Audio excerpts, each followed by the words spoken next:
শুভ সন্ধ্যা বন্ধুরা। আজকে চলে এসেছি সন্ধ্যার টিফিন নিয়ে।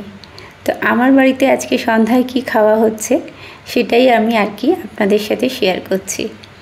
তা আমি আজকে কুমড়োর চপ বানাচ্ছি। আপনারা কি কুমড়োর চপ খেয়েছেন? যদি খেয়ে থাকেন একটু কমেন্টস বক্সে জানাবেন। তো আমি কুমড়োগুলোকে প্রথমে কেটে পাতলা পাতলা করে কেটে ধুয়ে ওখানে সাইডে রেখে দিয়েছি।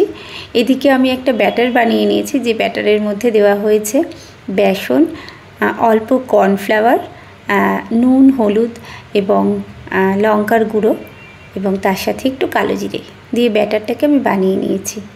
এদিকে কড়ায় তেল গরম করে এদিকে আমি চপগুলোকে মোটামুটি ভাজা চলছে আর কি। তো সন্ধ্যার টিফিনটা বেশ জমে যাবে, বুঝতেই পারছেন।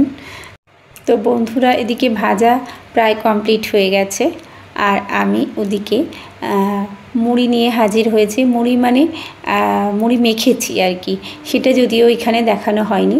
মুড়ির সাথে চপটা বেশি ভালো যায়, তার জন্য আর কি মুড়ি মাখিয়েছি। কাঁচা লঙ্কা, পেঁয়াজ, শসা কুচি, নানান ধরনের যা যা দিয়ে আর কি, বাদাম ভাজা এইসব দিয়ে মাখিয়েছি এবং তার সাথে আমাদের গরম গরম চপ।